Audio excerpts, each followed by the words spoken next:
Eric, how you doing, my friend? I am doing great. Good to Fantastic. finally meet you, by the way. Yeah, you too. Yeah. I feel like I met everyone in the team but like you. like but- ships in the night. yeah. Yeah, Or you've yeah. been avoiding me. Yeah. Well, no more. No more. How are you feeling? It's been an incredible 2 days. Yeah, I'm feeling great. The conference has been wonderful. We've met some incredible people. As CEO of Workhuman, I interact with CHROs and managers and leaders a lot. And it's amazing. It's just a time like no other. There's this real kind of duality going on of people are excited about the future. They're excited about what AI can do. And yet also all the research has shown that all of the projects are failing. I know. And it's like 80 to 90% of projects are failing. Yet people are just plowing money and energy and resources into them. Yeah. So it's a transition, and that creates a lot of fear in these leaders. Like, why are we not getting it right? Well, nobody's getting it right. So for us, it's it's a real opportunity, because the reason why most projects are failing is they don't have the data to train the AI systems.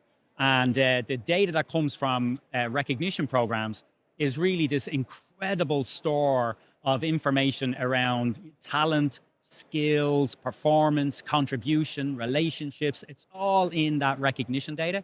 If you use that to train AI, the AI's intelligence goes up. And so that's what we're seeing, so it's fantastic. Is that one of the reasons why in the title you were talking about the powering AI with the hidden power of recognition? Yeah. You think that's something that people don't really understand the true value of that? Yeah, I think recognition programs are an amazing, it's an amazing project to see a company launch a recognition program and suddenly energize their whole employee base. And they could have 100,000 employees all over the world, and suddenly the energy and positivity in the organization lifts up. And they get this, they see it in engagement surveys and employee NPS surveys. They see it, but they feel it as well. Everybody feels it. But what also simultaneously happens is they start accumulating all this data of what employees think about their colleagues, because they're writing it up. They're saying, you did an amazing job. You were the best presenter in the room. You were the most innovative. We never would have thought of that. They're saying all these phrases that natural language processing and LLMs can pick apart and find signals. And those signals are to say, okay, well, this person, they're a good presenter, or they have, advanced Java skills, or they're a top contributor or performer. So you're getting two things. You're getting a return on investment from retention increases and engagement increases, but you're getting this gold dust, this data that is perfect for AI. Yeah. And I suppose that's what makes it really different from traditional HR metrics. Yes, exactly. Yeah. It's different. We have Workhuman about 8 years ago. We invested in a data science department, so a whole team of PhDs in organizational psychology and data analysis and now AI and machine learning. And we put them on because we had hundreds of big global companies running recognition programs, a recognition moment every second all over the world. Wow. And so you put all this team on that and say, find insights. What does this data tell us? And we've then been able to create these AI models. And now when you run your recognition program, we push it through those models, and it's very different. It just tells you, it's like you're taking the knowledge of in everybody's head in the company about their colleagues, and you're putting it into a central intelligence entity.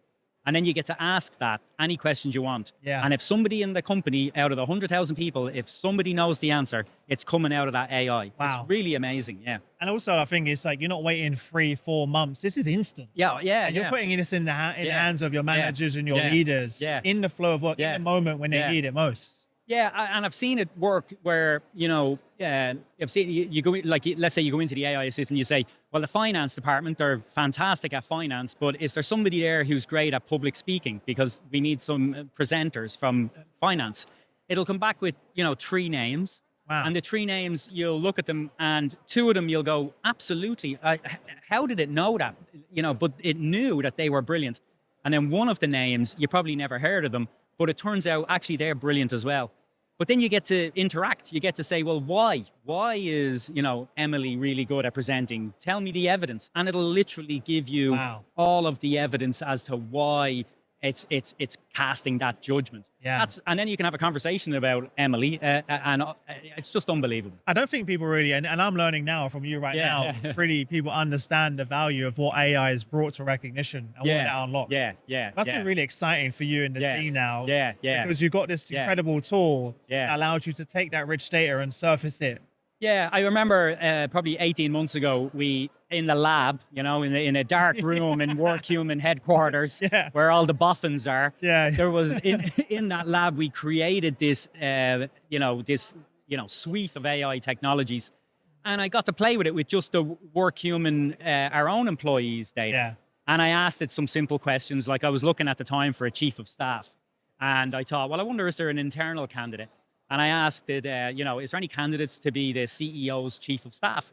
And it came back with answers, and I swear the hair on the back of my neck stood up, because it was just smarter than all of us. It knew more than any. Kind of scary a little bit. Any one of us. Like, we all in aggregate knew, but you don't operate in aggregate. You operate on your individually.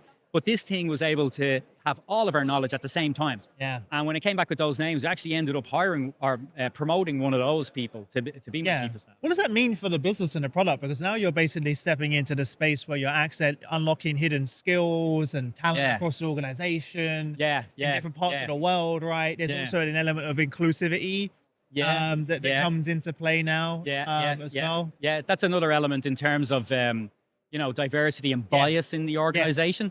That companies, especially large companies with a lot of people, they are a reflection of the society that they live in. And if society has internal biases, well, then companies will as well.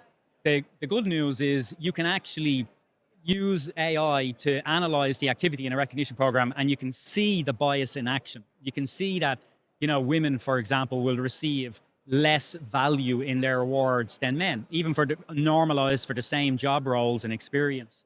And so what that means is that when people are, and even women giving to women, they give less to women than they give to men. So which reflects society, but it's not often you get a baseline where, well, now you can try and fix that. And if you look at this data continuously, you'll see whether your fixes are working or not, because you'll either get better or you won't. So yeah, bias is a huge benefit for our customers. It's another signal. But yeah, these are all incredible add-ons for the return on investment for recognition programs.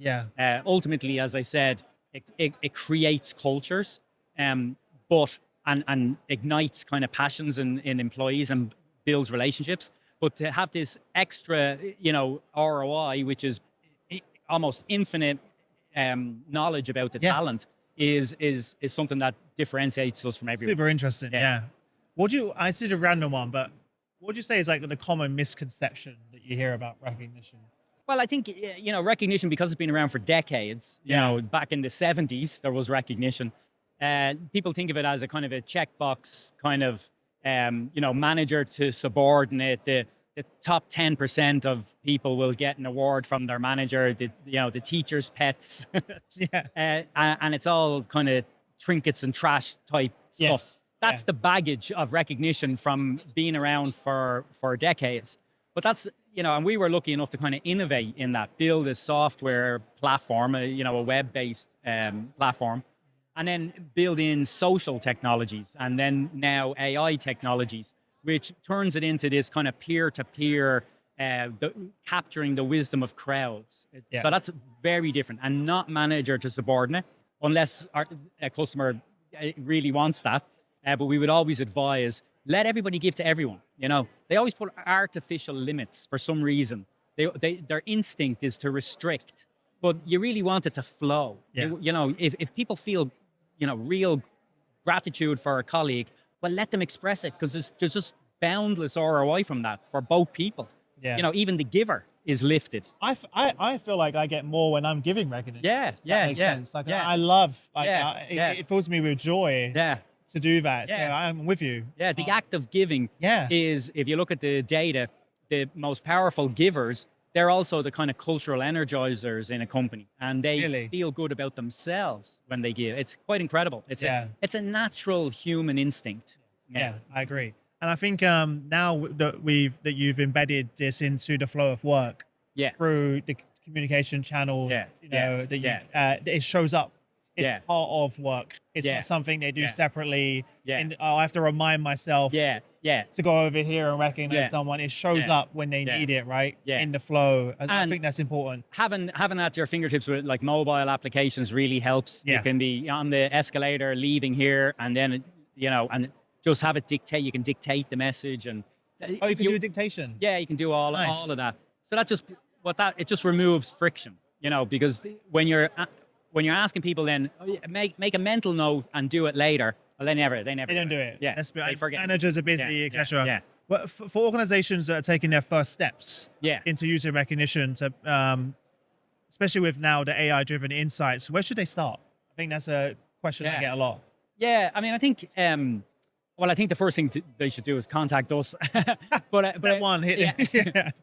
mean that honestly, that to get a playbook and build a strategy, because what you don't want to do is treat the project as a tactical project where it's a nice to have and it's just a background noise. You're just giving up so much value by doing that. So have a real strategy, and you might need our help to do that. There's plenty of books out there. I have 5 books on recognition out in the world. But approach it like a proper, with the return on investment in mind. Sit down and think, what do I want to get out of this in a year's time or 2 years' time? Like, why am I even bothering to do this? And we can help you articulate that and then build a program to deliver that. Because for some companies, it's just our people are miserable and they feel like nobody cares about the work that they do. That's one category. But we also have things like manufacturing plants who have to improve safety. So we can build programs dedicated to that and actually move the drives needle. Those behaviors. Yeah, drives those behaviors. And then even things like revenue. Like we work with global consultancy agencies who have used it. They've seen billable hours go up across the board. So you can really tie it back. Yeah, you can focus the ROI narrowly or in a wide way. Yeah. What are some of the common pitfalls you see companies fall into? Well, I think the biggest pitfall is that kind of historical urge to restrict, either restrict the quantity or the direction. Yeah. And even it never fails to surprise me. Somebody, a VP of HR will come and they'll say, yeah, we want everybody involved, but we don't want any of our senior leaders or VPs to be able to receive because they get paid enough. So, they don't need anything. And you think, well, are they human? And why would anyone loves to? No, I've never met anyone who doesn't like to be recognized. Yeah, everyone, it's a core human and need. Recognized. Yeah. If they are, in any way normal, they will be lifted and they will want to do more for their people and for the company.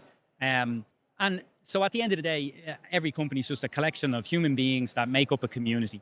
And you want all of them marching in the same direction. Yeah. You made me think of my old job, like when I was in the same company for 10 years. Yeah. And it was a sales role. Yeah. And I remember every time we would get a sale, what meant the most to me, yes, it was great to get commission, but it was that my CEO, Andy, for every single time someone brought in a deal would come down from the office and shake their hand. I'm talking for 10 years straight. Yeah, wow. And I remember being excited, and that meant more to me, that recognition. Yeah, kind of validation. It makes you feel part of something. You're achieving something. Yeah. You're building kind of equity and in your own kind of position and reputation.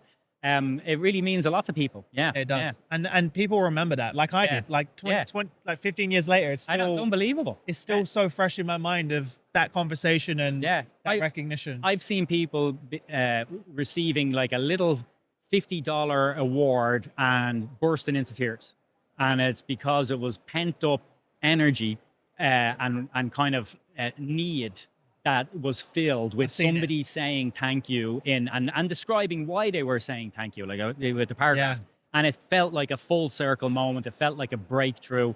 And they didn't have to, the person who gave the recognition moment, they may never have done that. It was like, it's not a contract. They didn't have to do that. And if they didn't do it, this person would still be left hanging.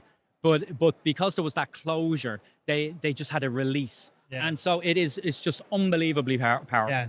I think one of the times that this, I'm just storytelling now, but one of the times that this came to life, which really shocked me, is all my family gets together every year for Christmas. There's like 20 of us. Yeah. And we've got a lot of family based in Canada. Oh, right. And Auntie Carol flew over. And during our Christmas dinner, she shared with everyone how excited that she was recognized at work. Yeah. And she got her iPad. I think it was or something. But it wasn't about the iPad. Yeah. She was so excited to share that the partners in the consulting company she works for had recognized her. Yeah. She wanted to share it with the whole family. Yeah. And I was like, just took me back. Yeah. And I was like, wow. Yeah. Like that's like to your point, it was something that she was feeling. Maybe she didn't feel valued, and she'd been there a long time, and all of a sudden, she wanted to share that with the whole family. And I was like, wow.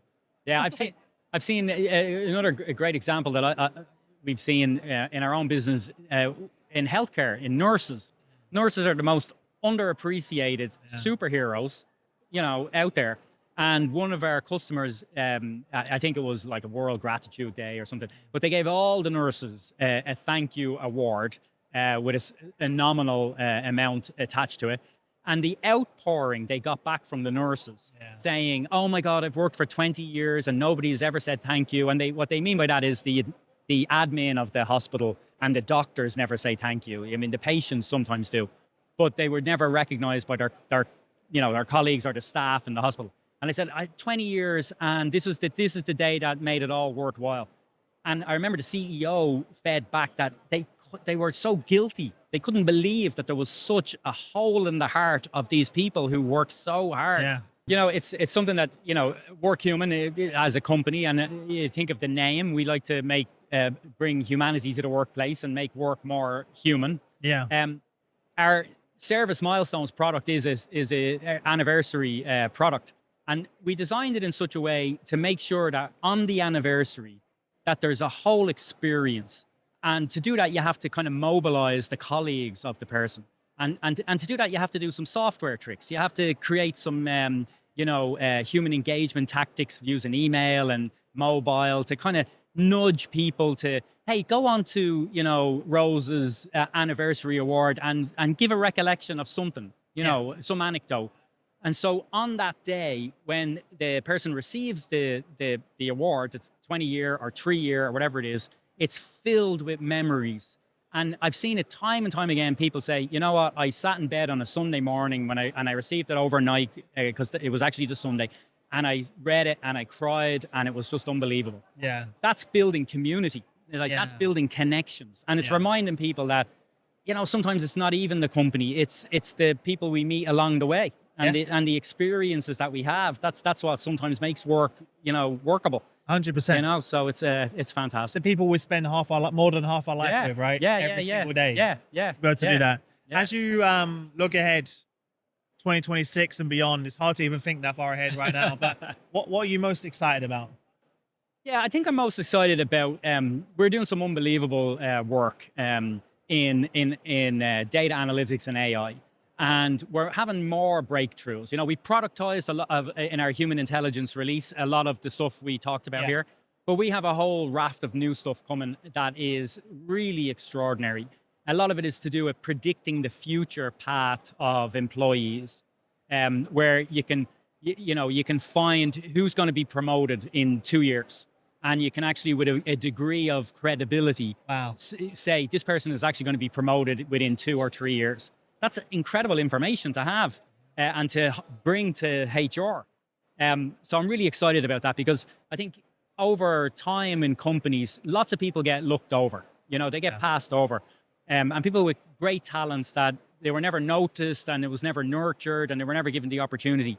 But maybe that's one of the things that AI will fix, that people won't be left behind. It will point them out and say, this person is as good as this other person at leadership qualities, and they should be on that leadership track. It's been able to, in some of our customers, predict 3 years before a promotion that a promotion was going to happen. Wow. That's really powerful. So I'm really looking forward to being able to productize that and get it out there. Exciting. It's coming soon, everyone. Well, listen, I appreciate you. Yeah, Thank you so much for having us. It's been an amazing couple of days as well. And well, like, I need to digest everything. Yeah. But congratulations to you and the team, and the best is yet to come. And you too. Thank you very much.